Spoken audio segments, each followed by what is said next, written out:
Sarah Chun wiped the sweat from her face as she crawled through the narrow maintenance tunnel. The cargo ship's engine was making strange noises again, and as the only engineer on board, fixing it was her job. She had been working on spaceships for 15 years, and she could tell when something was very wrong just by listening. The tunnel was hot and cramped, barely wide enough for her shoulders. Pipes and wires ran along the walls, humming with power. Sarah pulled her tool bag behind her, the metal scraping against the floor. The captain had said the engine would fail completely if she could not fix it today. They were carrying important medical supplies to a colony world, and people would die if they arrived late. Sarah reached the problem area and set up her work light.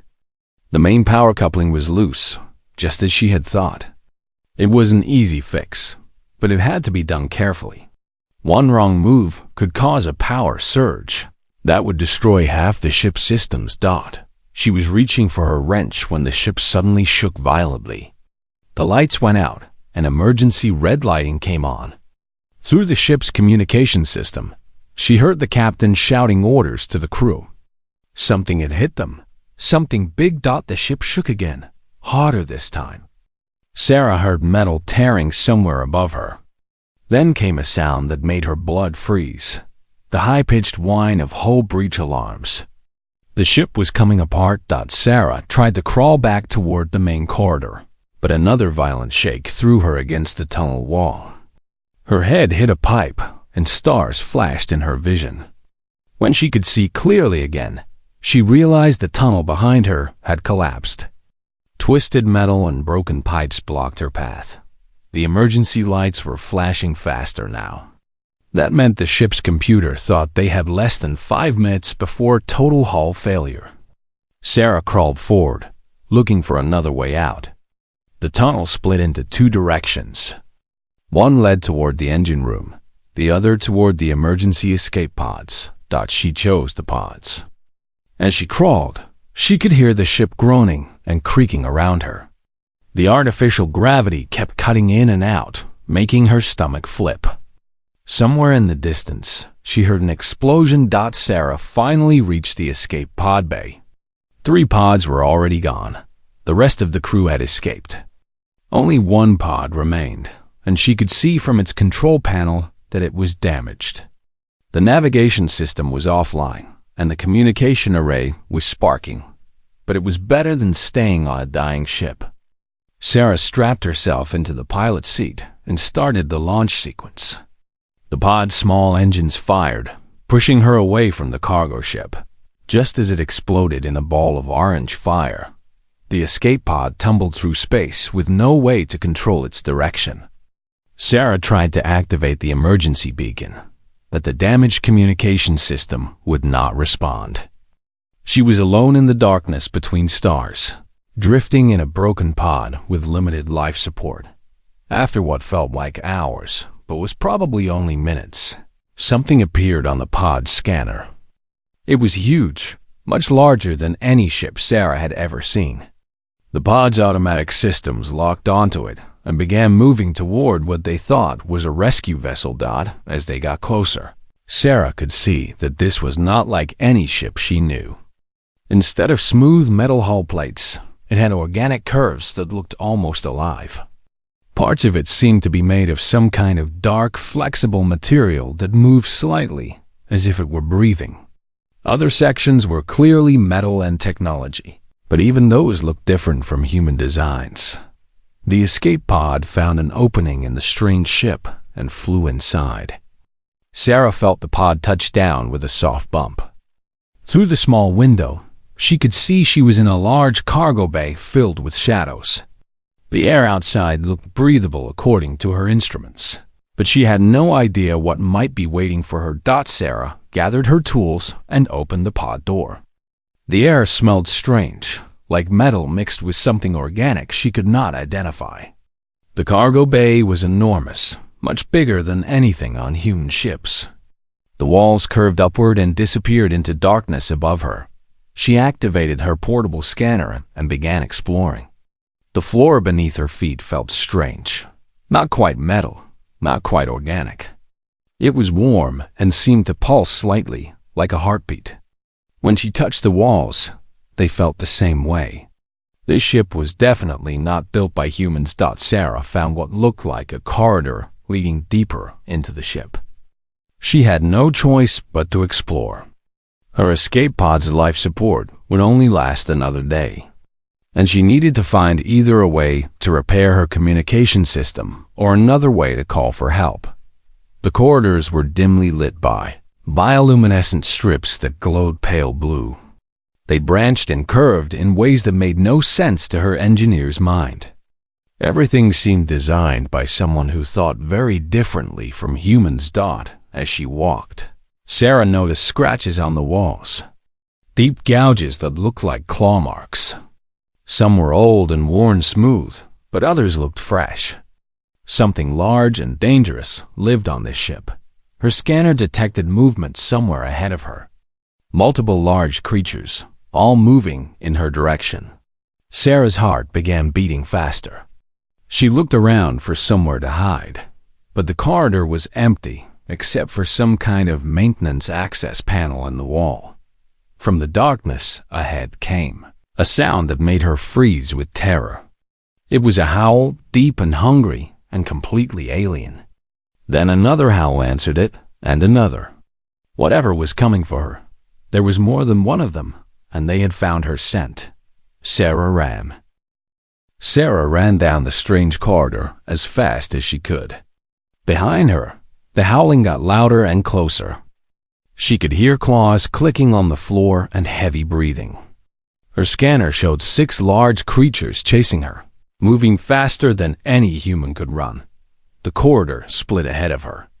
Sarah chose the left path without thinking, just trying to put distance between herself and whatever was hunting her. The new corridor was darker, with fewer of the glowing strips on the walls. She stumbled over something on the floor, but kept running. The howling echoed off the walls from both sides now. They were trying to surround her. Sarah's engineering training kicked in. She needed to think like a machine, not like prey. This ship had to have maintenance areas, places where crew members could hide during repairs. She found what she was looking for, a small access hatch in the floor, just big enough for a person to crawl through. Sarah opened it and dropped inside, pulling the hatch closed above her. She was in a narrow tunnel filled with pipes and cables, similar to the maintenance areas on human ships. Above her, she heard heavy footsteps and sniffing sounds. The creatures had reached her hiding spot. One of them tried to open the hatch, but Sarah held it closed with all her strength. Metal claws scraped against the hatch door. Whatever was up there was strong enough to tear through steel. Sarah crawled along the tunnel, following the pipes. They would lead to important systems, maybe even the ship's main computer. If she could access the computer, she might be able to understand what was happening and find a way to call for help. The tunnel opened into a larger maintenance room filled with humming machinery. Sarah recognized some of it. Power distributors, life support monitors, gravity controls. But other equipment was completely alien, made of the same organic-looking material as the ship's hull. She set up her portable work light and began examining the systems. Everything was labeled in symbols she could not read, but the basic engineering principles were the same. Power went from here to there, air flowed through these pipes. Gravity was generated by these spinning devices, but something was wrong with all of it. Warning lights were flashing on many panels. The life support system was running on backup power. The gravity generators were working too hard, like they were fighting against some kind of damage. This ship was dying slowly. A sound made Sarah freeze. Scratching and banging from the tunnel she had just crawled through. The creatures had found another way in. She looked around the maintenance room for another exit and spotted a ventilation shaft near the ceiling. Sarah climbed up on a control panel and opened a vent cover. As she pulled herself inside, she heard the maintenance room door explode open. The creatures had broken through. She crawled through the vent as fast as she could, hearing them searching the room below. The vent led to another corridor, this one higher up in the ship.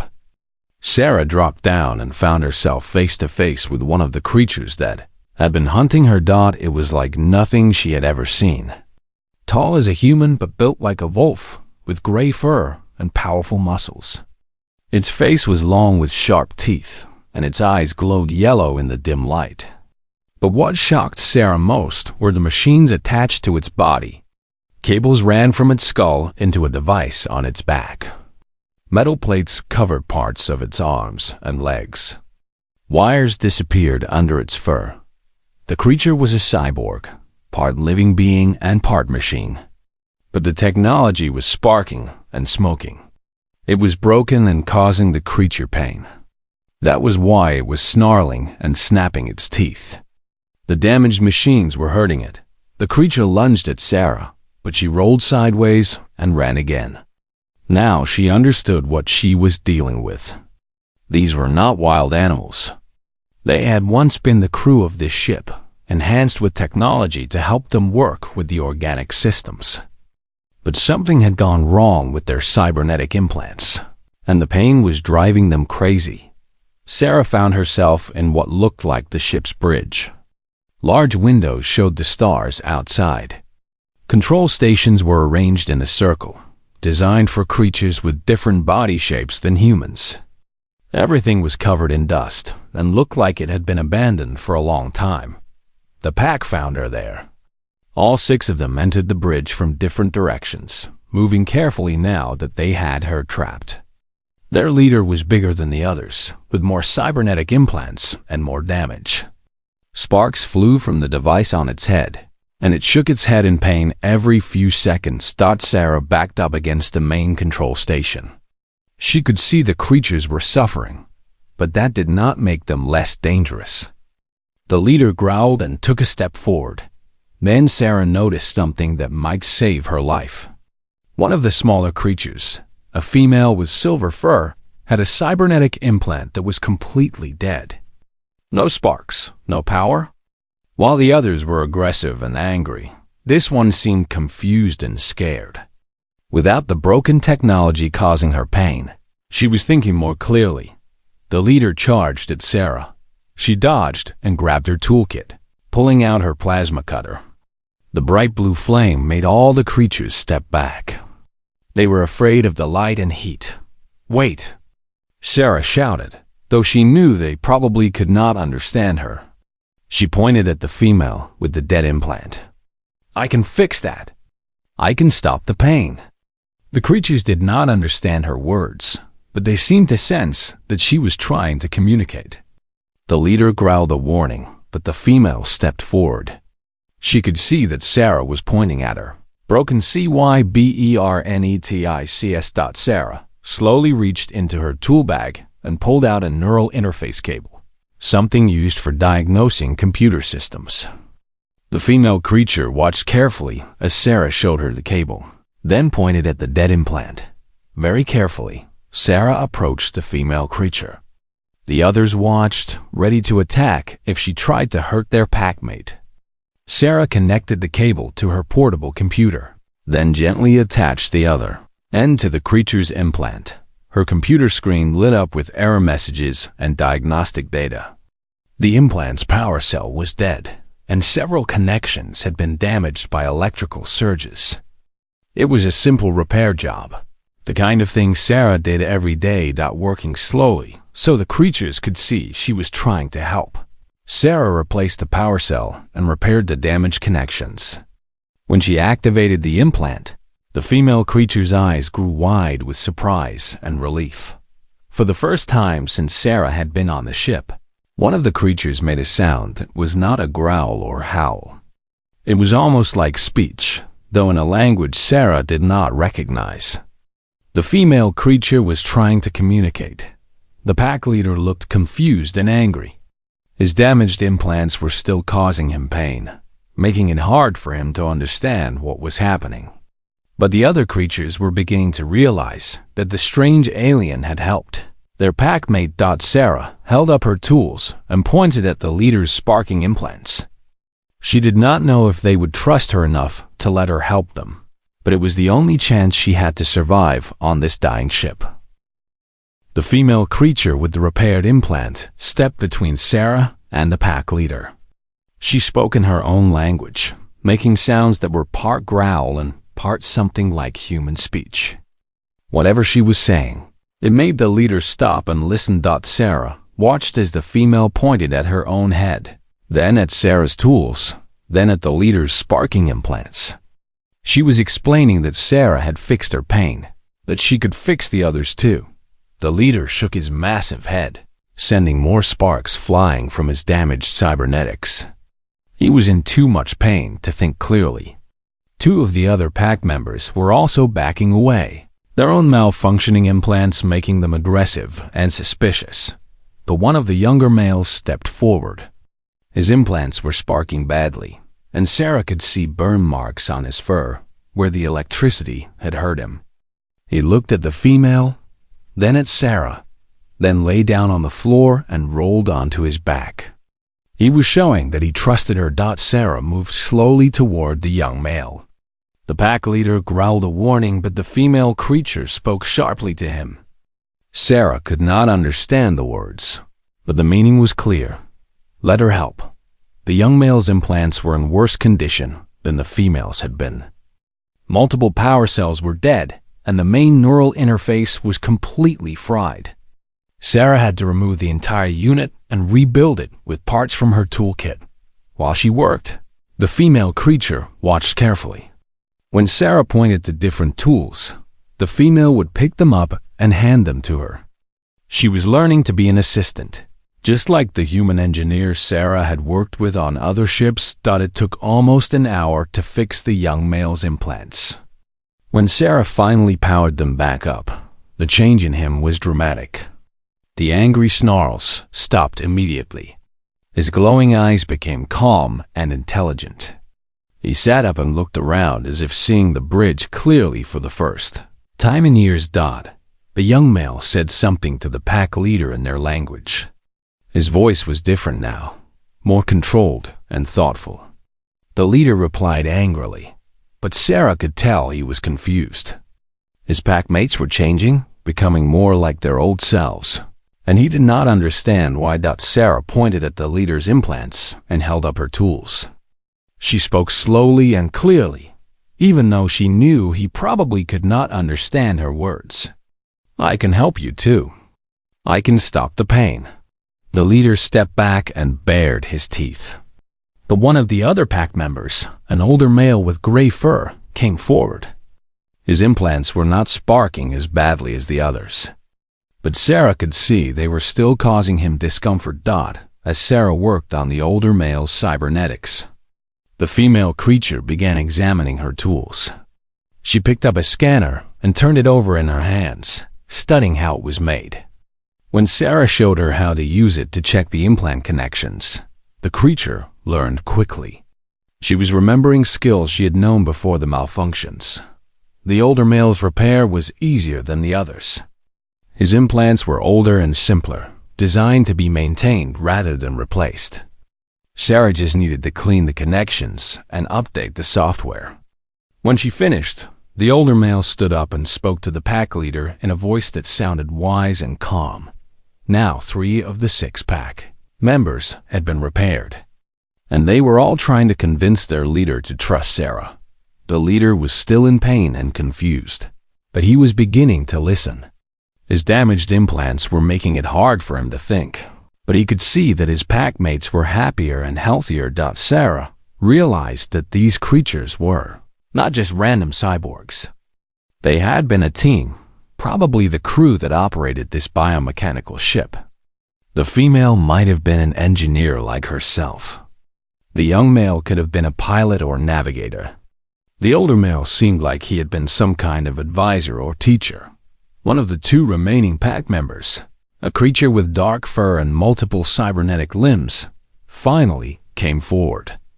Its implants were the most complex Sarah had seen, with connections running throughout its entire body. The repair took several hours, and she had to be extremely careful not to damage the creature's organic nervous system. When she finished, The dark-furred creature stood up and walked to one of the bridge control stations. It placed its hands on the interface panels, and suddenly, the bridge came to life. Lights activated, screens began showing information, and Sarah could hear the ship's systems humming more efficiently. The creature had been the ship's main pilot and system operator. With its implants working correctly, it could interface directly with the ship's biomechanical computer. Sarah watched in amazement as it began running diagnostics on all the ship's systems. Now only the leader and one other pack member had broken implants.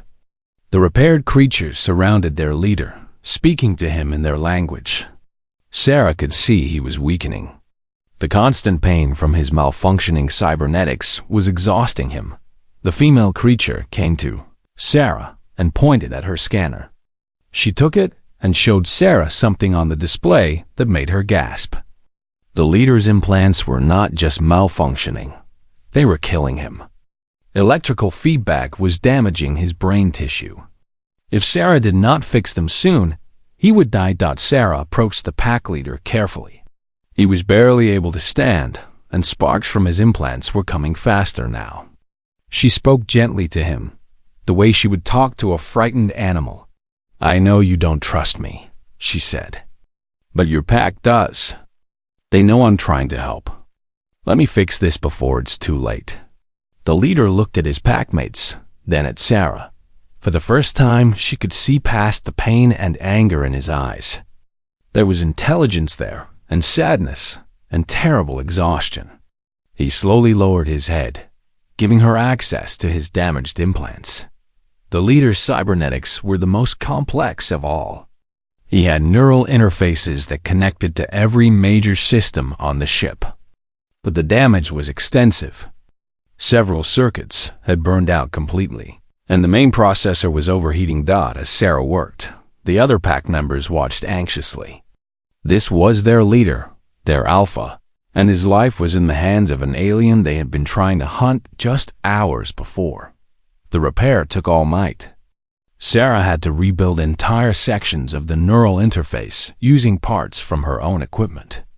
When she finally activated the new systems, the pack leader collapsed and did not move for several minutes. Then he opened his eyes, and for the first time, they were clear and intelligent. He looked at Sarah for a long moment, then spoke a single word in his language. The female creature translated, speaking halting words in what Sarah recognized as universal traitor language. He says, "Thank you." The last pack member came forward willingly, and Sarah repaired its implants quickly. When she was done, all 6 creatures stood around her on the bridge. But they were no longer the savage hunters who had chased her through the ship. They were a crew again, intelligent beings who had been tortured by their own technology. The leader stood in front of Sarah and spoke several words. The female creature translated. He asks, "What is your name? What is your pack?" Sarah thought about how to answer. She was alone in space, far from any human ship, on a vessel that was slowly dying. But looking at these 6 creatures who had become her unlikely allies, she realized she was not alone anymore. "My name is Sarah," she said, "and I think you're my pack now." Over the next few days, Sarah learned to communicate with the pack. The female creature, who Sarah learned was named Kira, could speak some universal traitor language. She taught Sarah basic words in their language while learning more human words. Herself, Kira had been the ship's junior engineer before the accident that damaged their implants. She explained that their people were called the Cathora, and they had been traveling to a new colony world when something went wrong. A plague had swept through their civilization, forcing them to abandon most of their ships. This vessel, called the Hardship, had been left drifting with only the essential crew aboard.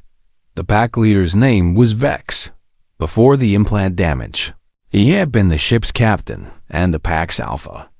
The others were Joran, the young pilot; Thame, the older advisor; Nexus, the systems operator; and Grunt, the security chief. They had been a family as much as a crew. Sarah spent her time learning about the ship's systems. The hardship was unlike anything humans had ever built. It was part living creature and part machine, grown rather than constructed. The biomechanical systems could repair themselves, adapt to new situations, and even evolve over time. But the ship was dying, and Sarah began to understand why. The biocomputer that controlled all the ship's living systems was failing. Without it, the organic parts of the ship would stop functioning, and the mechanical parts would follow soon after. Kira showed Sarah the biocomputer chamber deep in the ship's core. It was a vast room filled with what looked like a giant brain made of coral and metal. Cables and organic tubes connected it to every part of the ship. But large sections of it were dark and dead, and the rest was flickering weakly. "How long does the ship have?" Sarah asked Kira. Kira spoke with the others in their language, then turned back to Sarah. "Thane says, maybe 20 days. Maybe less.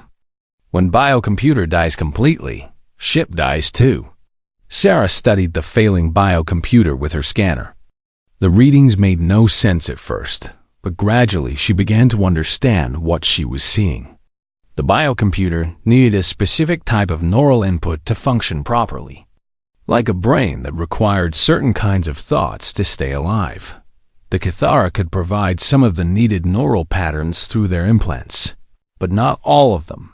Something was missing, something the biocomputer had lost when their civilization abandoned the ship. Sarah spent days running tests and analyzing data. The answer, when she found it, shocked her. The missing neural patterns were creative and intuitive thought processes, the kind of thinking that humans were particularly good at. The biocomputer needed human-style problem-solving to balance the Kithara's more logical and structured thought patterns. When Sarah explained this to the pack, Vex became very quiet. As the alpha, he was responsible for the survival of his pack. But Sarah was telling him that only she could save their ship, their home, their lives. In Kithara culture, leadership belonged to whoever could best ensure the pack's survival. If Sarah was the only one who could save the hardship, then by their laws, she should be the alpha. But Vex had been the alpha for many years. Even with his implants repaired, the idea of giving leadership to an alien was difficult for him to accept. Sarah could see the conflict in his eyes. "I don't want to take your place," Sarah told Vex through Kira's translation. "But I think we need to work together to save the ship. Both of our kinds of thinking." Vex spoke with the other pack members for a long time. Thane, the advisor, seemed to be explaining something about their traditions. Joran and Nexus looked excited about the possibility of Sarah interfacing with the biocomputer. Grunt remained silent, loyal to whatever Vex decided. Kira was clearly hoping that Sarah would be allowed to help. Finally, Vex came to a decision. He spoke formally to Sarah, and Kira translated.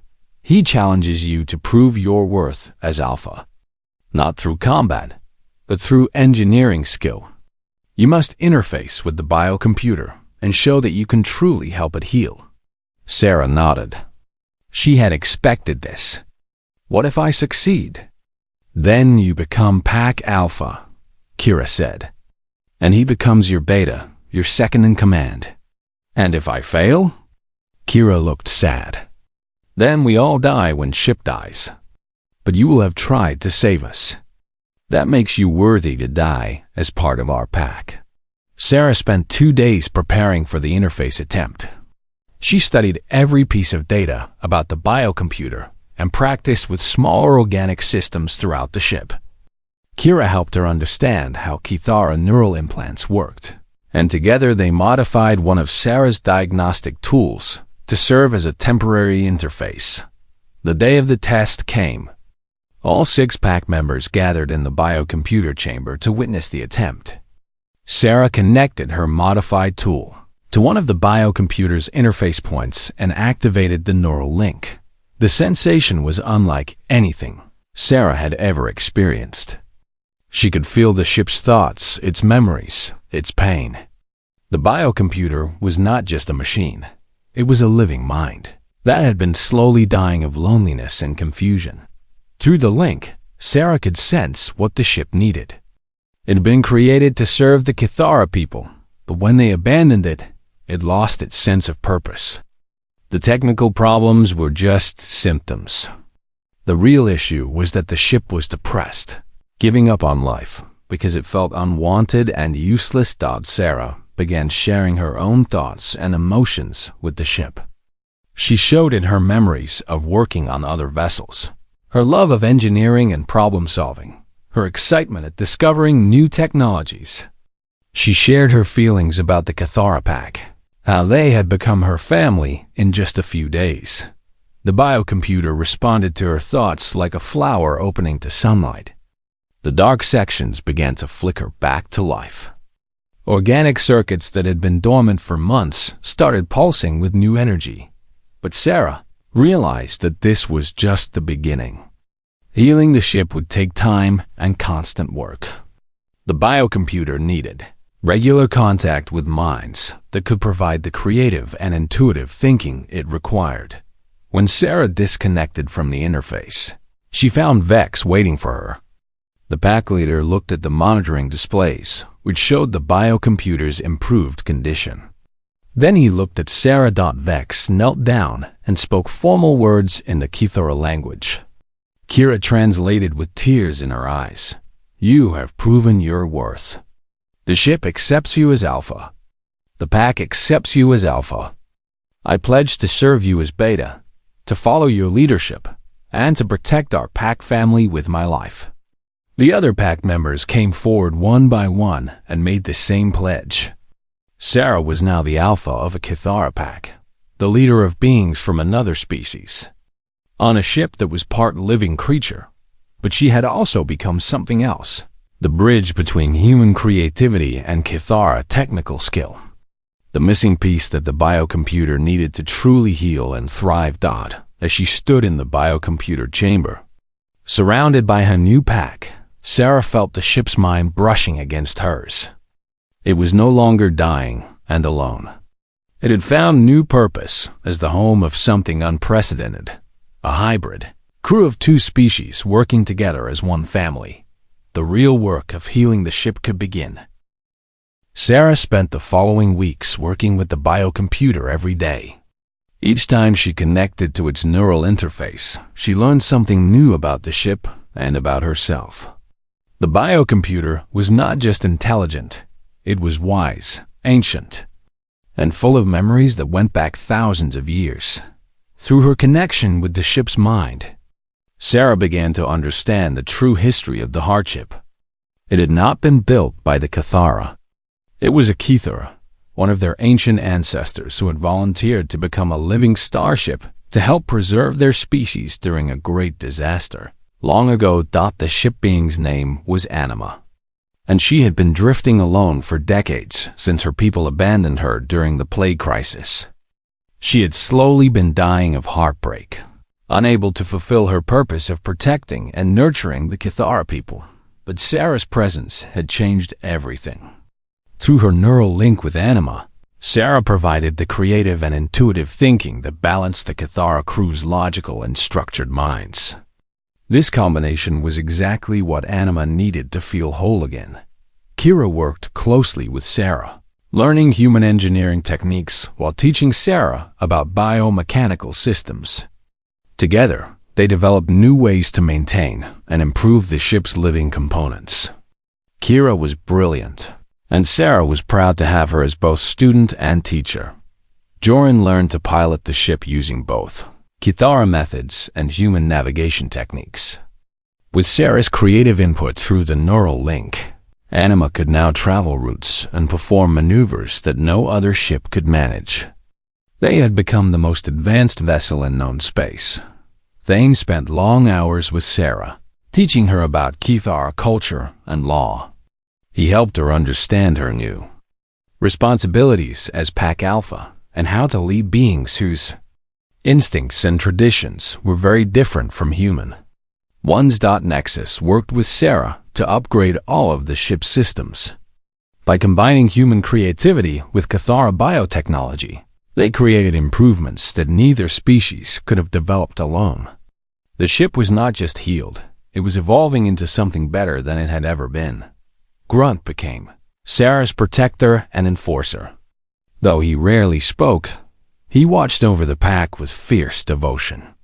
Sarah knew that he would fight to the death to defend any member of their strange family. Vex struggled the most with the changes. He had been Alpha for so long that serving as Beta required him to learn new ways of thinking. But he was intelligent and loyal, and gradually he found his new role as Sarah's advisor and second command dot. After a month of working together, Sarah made a discovery that changed everything again. While deep in neural connection with Anima, she found memories that the ship had kept hidden even from herself. Anima had not volunteered to become a starship during just any disaster. She had been transformed during the very plague that was now threatening the Cathara civilization. The plague was not a disease in the normal sense. It was a kind of madness that affected cybernetically enhanced beings, causing their implants to malfunction and driving them insane. Sarah's pack had suffered from a mild version of it, but the plague had grown stronger over the years. Anima held the memories of how the plague had started and, more importantly, how it could be cured. But the cure required the same kind of human Cathara cooperation that had healed the ship. Human creativity combined with Cathara biotechnology could create a treatment that neither species could develop alone. Sarah called the pack together and shared what she had learned. If they could perfect the cure, they could save not just themselves, but the entire Cathara civilization. But it would mean leaving their comfortable life aboard Anima and returning to contact with other ships and worlds. The pack discussed the decision for days. They had found peace and happiness aboard the hardship. Sarah was a good Alpha who cared for all of them. Why risk everything to help people who had abandoned them? It was Vex who finally convinced the others. As the former Alpha, he understood the responsibility that came with power. If they had the ability to save their people, then they had the duty to try. Sarah activated her old emergency beacon, the one she had been trying to repair when she first arrived on the ship.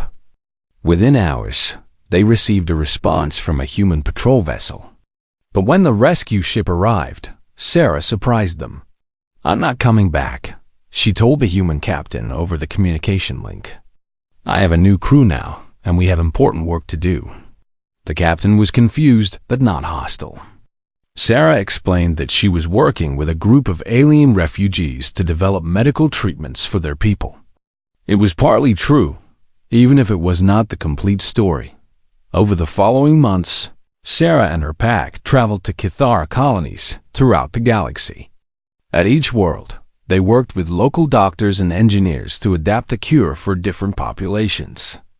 The treatment was complex, requiring both advanced technology and the kind of intuitive understanding that humans provided. Word of their success spread quickly.